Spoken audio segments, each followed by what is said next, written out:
nagiye Westland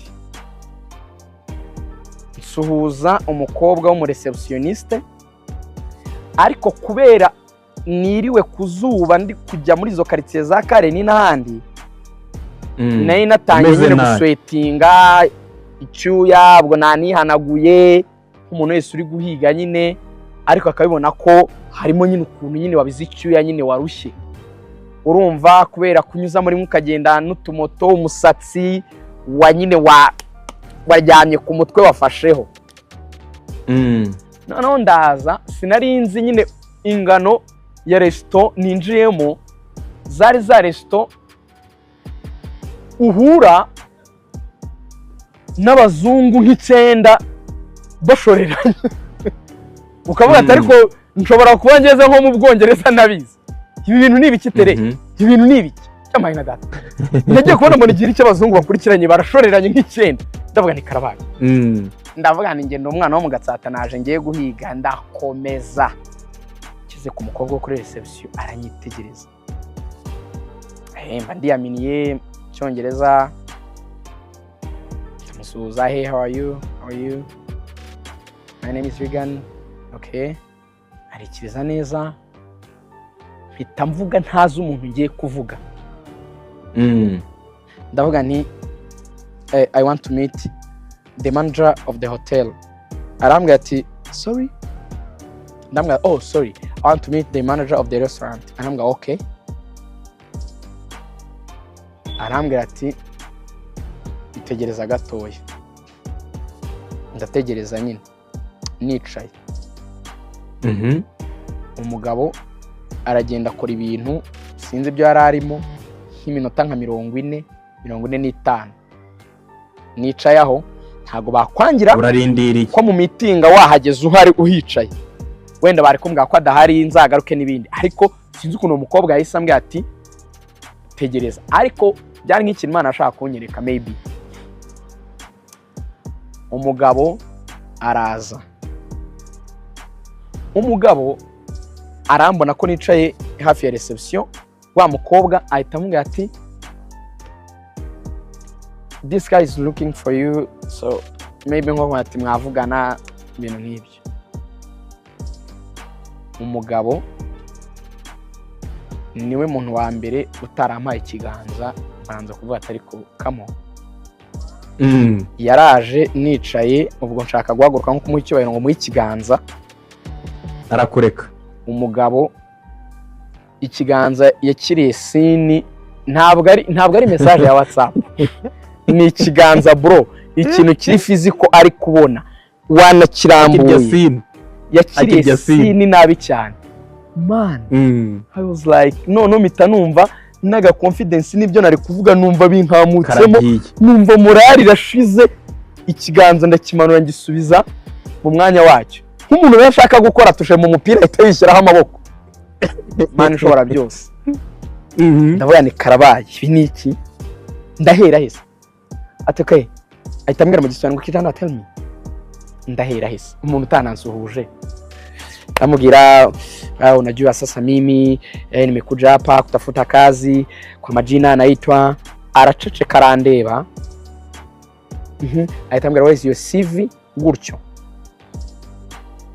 ndayimuha nkuramo urupapuro, ararureba gutya, arangije kurureba arambwira ati aha hantu wakoze n'aha hantu uri, they are two different places, ntibibaho. Noneho ntabwo ikibazo ari uko yabimbwiye, nexpectingaga ko ari bumpakana akansubiza rwa rupapuro nkarubika, so rwanjye se. Ararufata ndi kumureba, ararukanda, araruhuza, arangije apima mu kantuza kari hirya mu gapuberi, ajugunya we kaho nta cyabaye, nta na bayi, nta na mwirirweho, nta uramenye. Yahise akata, ahita ajya mu modoka, ahita yatsa, ahita agira. Noneho umukobwa yabaye nk'umuntu ubaye disappointed, ariko hari n'abandi bantu babiri bari barimo kurya hirya basa n'abari kutureba kuko twavuganye duhagararanye, babona nyine umuntu wese ubaye shocked, everyone can see it, barabibona. Man, umugabo niba ari umwarabo niba ari sinzi ukuntu asa nyine, ariko niba abantu maybe baba bavanzeho muri za Mombasa bafite nk'ababyeyi b'Abanyakenya n'abantu baza Mombasa bavuye mu Barabu cyangwa mu Buhinde ni ba bantu ubona bafite nk'uruhu rumeze ukuntu. Yahise anyitegereza narabibona neza cyane, arabibona ko ni umujene ushaka ufite inyota n'ibiki.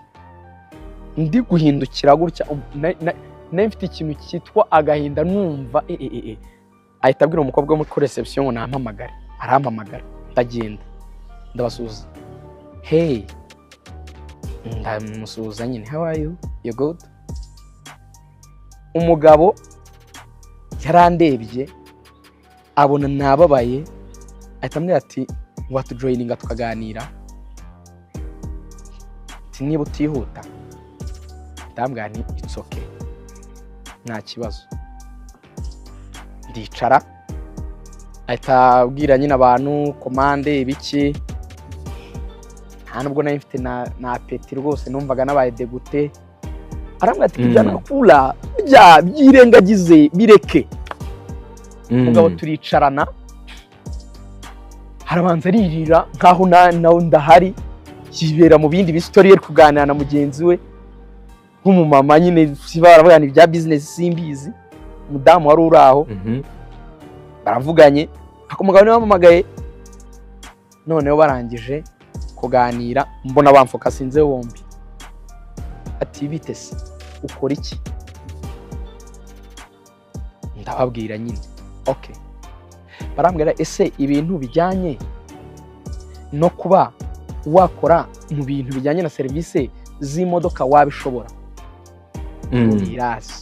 Si ibintu se bampuguramo nkabibyiga nkabimenya disandate. Ati okay. Ati sasa ati ngewe mfite showroom ya Danje Nairobi, ati ngewe I have to make sure ko ngewe nzaguhereza akazi, wowe nzaguha akazi. Ahita ambwira ati uku kwezi turimo kwa kane genda ujye iwanyu. Urumva yari yambwiye kuko yari yabonye ko ndi mu Rwanda, uzana ibyangombwa byawe ubizane, nugera muri Kenya uzanyandikire, ngiye nzakujyana muri showroom yanjye niho uzajya ukora.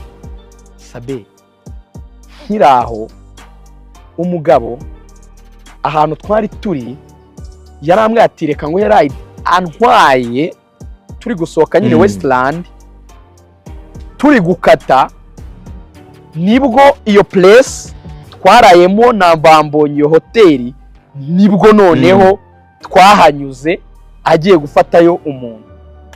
Ndayibona gutya kuko nta none naboneye ibintu bibi bishoboka. Utuntu twose two muri Westland twambayeho muri uwo munsi nadufashe mu mutwe. Umva umugabo ahantu yansuzugure kuri ako karesitora kazamo abazungu k'agasurubende, nahakandagije ibirenge ejo bundi n'isesemi nyinshi n'ibanga